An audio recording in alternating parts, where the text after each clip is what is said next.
Okay, well, welcome to segment 10. This is going to be a new world empire. So over the last couple of weeks, we've been talking about the world's condition, how the world would be changing as we approach the last days. And we talked the first week of this 3 week series was about the rebirth of Israel, how they came back into being, and they're preparing for that final 7 year um, prophecy to be fulfilled as they await the rapture of the church. I mean, they're not waiting for it, but that's what God's waiting for, to go ahead and finalize that prophecy. And then we looked after the establishment of the nation of Israel. We looked at how the world will turn against Israel, and now we're going to look at this new world empire that's going to rise through it all. And so it's going to get interesting here. This stuff really starts getting exciting. And over the next few weeks, we'll be getting deeper into the actual book of Revelation and all of that entails. But we're going to start here with the new government as it's going to be installed. And I'm going to read this. Now, this is from Daniel, and we read this when we did the dream, the statue interpretation. In Daniel 2, it says the fourth kingdom, and this, we talked about the statue, the head, the chest, the waist, and the legs. The fourth kingdom was the legs, which was a divided kingdom, and we saw on a map it was the Roman Empire. So it says the fourth kingdom shall be as strong as iron, as much as iron breaks into pieces and shatters everything. Like iron that crashes, that kingdom will break into pieces and crush all the others. And so we saw the fourth kingdom kind of split into two and then collapsed into a whole bunch of independent nations. And then it says 41, whereas you saw the feet and toes, partly of potter's clay, partly of iron, the kingdom shall be divided, yet the strength of the iron will be in it, just as you saw the iron mixed with the ceramic clay. And as the toes of the feet were partly iron and partly clay, so the kingdom will be partly strong and partly fragile. And as you saw the iron mixed with ceramic clay, they will mingle with the seed of men, but they will not adhere to one another, just as iron does not mix with clay. And so we're seeing these nations kind of break apart. And I think this is kind of a combination of the church and the world here.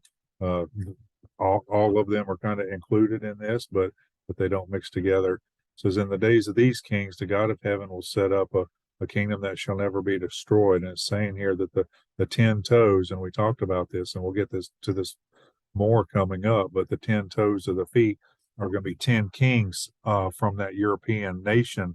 The European nations that once were the Roman Empire, they will reestablish a new government. And it says that when they try to reestablish that new government in the days of that king, those kings, the God of heaven will set up his kingdom, which is what we've been saying all along. All this ends with the 7 year tribulation period, and the nationalistic age will all end. This final empire will all end with Christ being anointed king and his kingdom being established.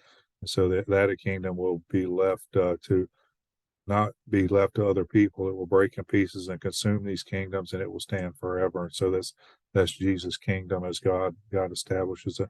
Daniel 7 says the beast came forth a fourth kingdom on earth, and this was another dream we didn't talk about, but there were four beasts in the dream that Nebuchadnezzar had, and Daniel was explaining the four different beasts.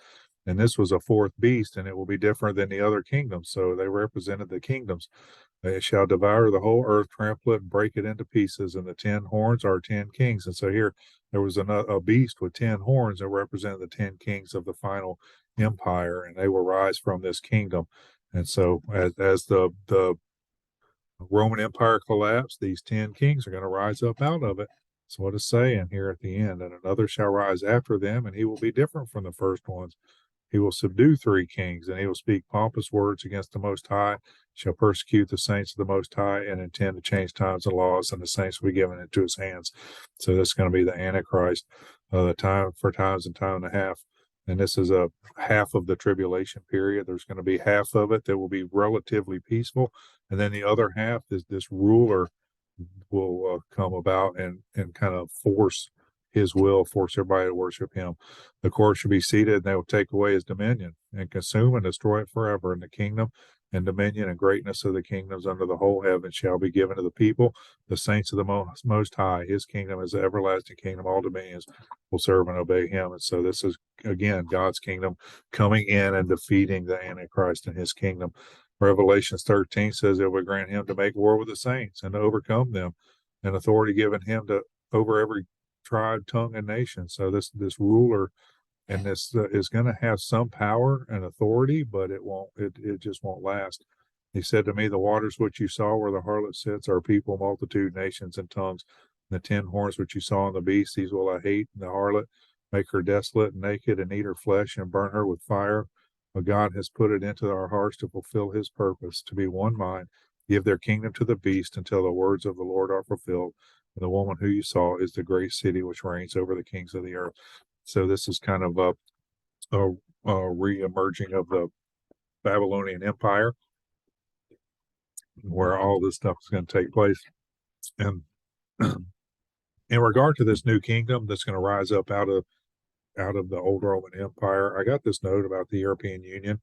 I expect it's going to be the European Union or something very similar to it, but it was created in 1957, as 5 member nations joined together for European Economic Community through a pact known as the Treaty of Rome. That's interesting, isn't it? So all of Europe come together under the Treaty of Rome. They want to rebuild the Roman Empire, and they're not really hiding it. The EU currently consists of 28 European nations, and in 2005 they passed a referendum to enact a constitutional government, which is interesting because that government would unite all of Europe under one constitution, one leader. However, each of the 28 nations were required to take the referendum back to their home country for a parliamentary vote to ratify this new formed constitution. After several countries voted for ratification of the Constitution, the nation of France held their vote, and rejected the measure because the limited powers granted them in the document. Since it had to be unanimous, the remaining nations postponed their vote indefinitely, and so that's why they haven't formed their constitutional government. And now Britain is trying to leave the European Union. So there's a lot of stuff kind of playing all together here. Under the current parliamentary format, the EU is governed by equal authority between 2 presidents. You have the president of the European Council and the president of the European Commission. So it's kind of like our government in the United States. We have a Senate and a House, and the Senate has a leader and the House has a leader. And that's what this is saying. The EU has two bodies, and each one of them have a leader, and those leaders right now are sharing the power of authority. Although the European Parliament, this is like the executive. We have the Senate, we have the House, and then we have the executive branch. And this is what the European Parliament is. And they don't have one leader yet because they haven't ratified this constitution, but they do have like a board of directors, so to speak, a panel. And so this Parliament still kind of overrules all of these. I mean, they can override any of these other departments. But the Parliament seems to have much more power than either the Commission or the Council, giving that Parliament must approve any action taken by either group.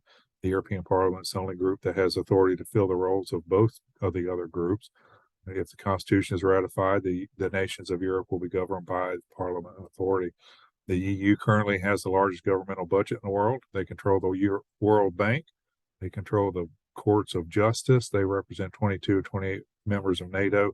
Britain and France were the only 2 countries that hold permanent seats on the United Nations Security Council until Brexit. Of course, England is still on the United Nations Security Council. They're just not in the European Union, or else they're leaving. I don't really know if they've actually left or how all that works out. But then we're going to see this new Babylonian Empire as it comes up, and this is where the 10 this isn't the 10 nations of Europe reforming this government. This is a city that's going to be designed really for all kinds of. I mean, it's going to be a worldly city. It's going to be rich, drunk.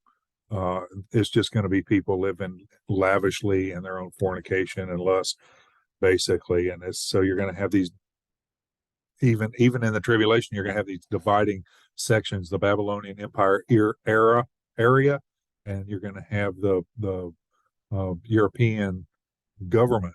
So these two are going to kind of fight each other, and they're going to hate each other. And at the same time, they're all fighting against Israel too. Revelation 17 says, I saw one of the seven angels who had seven bowls that came and talked to me, saying, Come, I will show you the judgment of the great harlot who sits on many waters, with whom the kings of the earth committed fornication. The inhabitants of the earth were made drunk with wine of fornication. So he carried me in the way of the Spirit into the wilderness. And I saw a woman sitting on a scarlet beast, which was full of the names of blasphemy, having 7 heads and 10 horns. The woman was arrayed in purple and scarlet, adorned with gold and stones, precious stones and pearls, having in her hand a golden cup full of abominations and the filthiness of her fornication.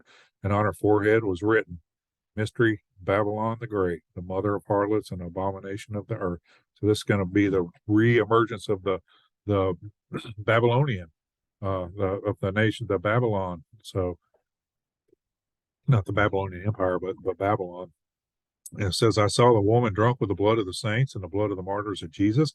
And I saw her and I marveled with great amazement, the meaning of the woman and the beast. But the angel said, Why do you marvel? I will tell you the mystery of the woman and the beast that carries her, which has the 7 heads and the 10 horns. And the beast that you saw and is and will ascend out of the bottomless pit and go to perdition. So this beast is actually Satan himself. He will dwell on earth, and all will marvel, whose names are not written in the book of life from the foundation of the world, and they will see the beast that is and that was and is not and yet is. And so, note here that the people whose names written in the book of life won't see it because they won't be here. They will have been raptured. Verse 9 says, Here the mind which has wisdom, the 7 heads are 7 mountains on which the woman sits. There are also 7 kings, 5 have fallen, 1 is, and the other has not yet come. And when he comes, he must continue a short time, and the beast that was and is not is himself the 8th, and is of the 7 and going to perdition. And I know that I'm not going to get real deep into all this, but this is going to be an area where there's a region of 7 mountains where this Babylonian city is built, which is going to be full of filthy lucre, and 5 kings are going to come together to help build it. And then basically all of them are going to fall. Well, 7 kings, but all of them are going to fall really but one. And so the 10 horns, which you saw, are 10 kings who have received no kingdom as yet. They receive authority for 1 hour with the beast, and they are of one mind. They will give power and authority to the beast. They will make war with the Lamb. The Lamb will overcome them, and he is the Lord of Lords, King of Kings. And those who are with him are called chosen and faithful. There is Rome. And so this is the battle of Armageddon. The beast is going to have power to go to war against the Lamb, but the Lamb, which is Jesus, will overcome him. This is the battle of Armageddon. And then it says here that all those who are with him are called, chosen, and faithful. So when Jesus comes back to fight the battle of Armageddon, we will come back with him. And so we will always be with him forever once we are raptured. Then the master said to the servant, Go out in the highways and hedges and compel them to come in, that my house may be filled. For I say unto you that no one of these men will be invited, shall taste my supper. And so that's basically saying that we'll be at the marriage supper of the Lamb, but they won't be invited. So I got some notes about this new Babylon. One question, could it be France? And here's some interesting stuff about the nation of France. The Treaty of Paris was signed in 1951. It established an international community based on supernaturalism and international law with the aim of creating a federal Europe, which is the reemergence of the Roman Empire. 2 further communities were proposed, a European defense community and European political community. This desire led to the Treaty of Rome, which is what led to the European Union. And then France is considered the founding country of the European Union, and the European Parliament is located in Strasbourg, France. So France really wants power, right? I mean, that's what I see here, but it gets a lot crazier. France's Jacques Delors chaired a central bank committee whose role was to create a monetary union. In other words, France played the leading role in introducing the euro currency, the first international currency to the world. So France is highly involved in all of this stuff. If you want more, France has held the office of president of one of the 2 ruling presidents of the European Union for half of the life of the EU. France has the 10th largest GDP in the world. You know who holds number 1? The European Union. France is the 6th strongest economic power in the world, and a military that also ranks 6th in the world. The top 3 military strength in the world are USA, Russia, and China, and we all know what part they'll play in the end times. Britain was the only EU nation that ranks higher, and they placed just above France in 5th. Britain and France were the only 2 permanent seat holders of the UN Security Council until Britain's exit. In addition to all that, the entire EU is currently waiting on France to lead lead to ratify the Constitution. I only say all this because it's possible that France breaks away from all of this and does something else, and could just become this gluttonous city of filth and lucre. But also got here, could it be Neom? Now, my tendency is to lean towards this Neom, and Neom is a city in Saudi Arabia desert that borders the Red Sea, the Gulf of Aqaba, and will sit on the 7 largest mountains in the Median mountain range. Isn't that interesting? And it is being built as a $500 billion mega green city that will be powered entirely by solar power.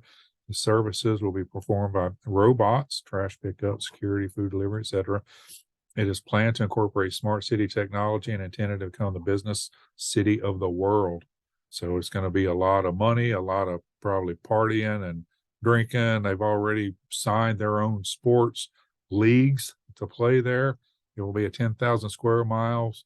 And inside the city will be a residential community called The Line, a linear city containing one long 110-mile glass structure which will house 9 million residents. Off the coast will be a structure called the Octagon, a floating industrial complex shaped like an octagon that will be the center of modern manufacturing. Industrial research and development. Construction began in 2019, expected to be completed by 2030. So it's coming fast. The name was considered to sound like the biblical city Ammon. The biblical city of Ammon and Moab were Ammon and Moab were the sons of Lot, and so that's what that is. And this is an old map of here's Israel here, Edom here, Moab, Ammon, and so you can see where Israel is. Jordan is modern day Jordan is Ammon. Saudi Arabia is old Moab. And so, and of course, the kingdom of Eden is down here, in Edom is down here in Egypt. So right here's where Neom's going to be, right on the corner there, Saudi Arabia. And there's a picture of it. There's the octagon. Here's the line. It's only going to be 120 yards long, a little longer than a football field, and 110 miles or 120 yards wide and 110 miles long. So it's going to be crazy. But I was going to play this video for you, and I need to probably share my sound. The Saudi monarchy, whose economy is based on oil, wants to build a kind of technological utopia in a practically desert area. It will be called Neom, name that comes from Neom Mustaqbal, that is, new future. Located between beautiful landscapes of the coast of the Red Sea spread between Saudi Arabia, Jordan and Egypt. More than a city, the project is about the construction of the first independent economic zone in the world. They plan to cover 26,000 square kilometers with a commercial pole distributed in 3 countries. Regarding the characteristics of this project, which will be directed by Klaus Kleinfeld, from the U.S. Research Center Brookings, the following have already been pointed out. It will have large solar and wind power plants, since clean energy will be used. Vertical farms will be created and the use of water will be rationalized. It will be investigated in crops in arid zones using salt water. Greenhouses that will work with solar energy will be put into operation. The robots will take care of the toughest jobs. Drones air traffic will be usual. The development of flying cars will be promoted. The promoters of the initiative say that it will be a global business center located in one of the most important economic arteries in the world, through which almost 1/10 of world trade flows. They ensure that when the idea is operational, all services and processes will be automated and, therefore, all transactions will be made by electronic means. And, a slogan that makes Saudi ambition clear, is that Neom would have the highest per capita economic growth in the world. The objective is to transform the kingdom from a petrostate towards a more open economy, which is able to grow when crude prices remain low, the world becomes digital and 70% of the population is under 30 years old. The government of Saudi Arabia refers to Neom as follows. The Neom region will focus on 9 research sectors whose objective will be the future of human civilization, including the future of energy and water, transport, biotechnologies, food, technical and digital sciences, advanced industrialization, information and media production, entertainment and life. That yes, although this region would remain under the sovereignty of this country, would have its own legislation, Even investors could participate in its drafting, which would bet on an inclusive and tolerant Islam.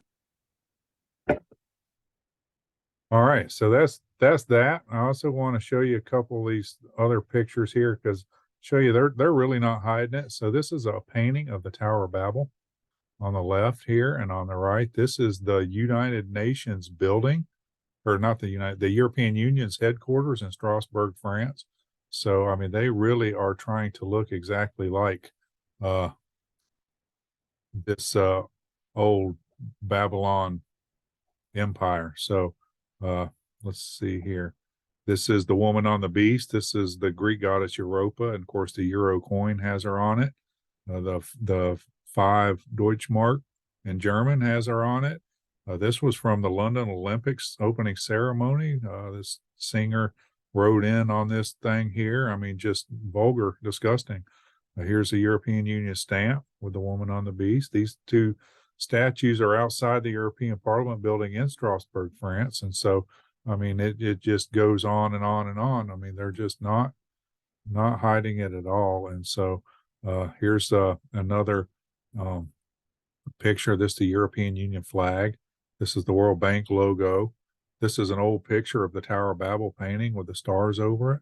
This is the flag of the Holy Roman Empire. So, I mean, it's just like they're begging for all of this. And so I've run over a little bit on this one, and I'm sorry, but let me read this last one. Be watchful, the time is near. Mark 1:15 says, the time is fulfilled, the kingdom of God is at hand. Repent and believe the gospel. Amen.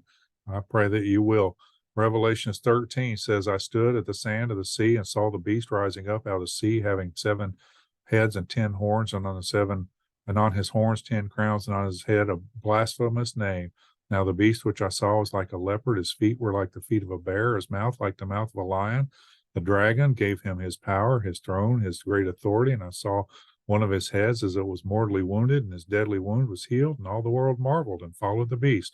And there's a statue of this beast up in New York City outside the European Union, or outside the United Nations building in New York City. So they worship the dragon and gave authority to the beast, and they worship the beast, saying, who is like the beast, and who is able to make war with him? And he deceives those who dwell on earth by those signs which he was granted to do in the sight of the beast, telling those who dwell on earth to make an image to the beast, who was wounded by the sword and lived. And he granted power, give breath to the image of the beast, and the image of the beast should both speak and cause as many as would worship the image of the beast to be killed. And all that he caused all, small and great, rich and poor, free and slave, to receive a mark on the right hand and on their forehead, and that no one may buy or sell except those who had the mark on the name of the name of the beast, or the number of his name, which is, here is wisdom. Let him who has understanding calculate the number of the beast. It is the number of a man. It is 666. So there's just going to be this mark of the beast and this implant in your forehead or in your hand. You won't be able to buy or sell. You won't be able to do anything.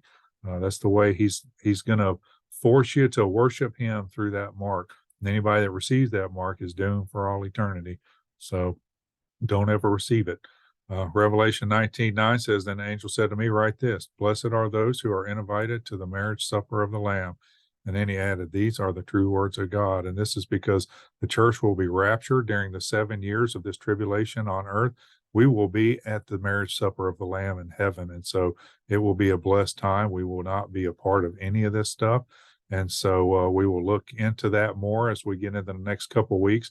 But I wanted to show you this is the Roman Empire and the European Union, kind of how, I mean, you can see Italy as a reference here, how similar the two bodies of land are. And I also want to show this. This is an implant that they've already got, and they can put it in people now.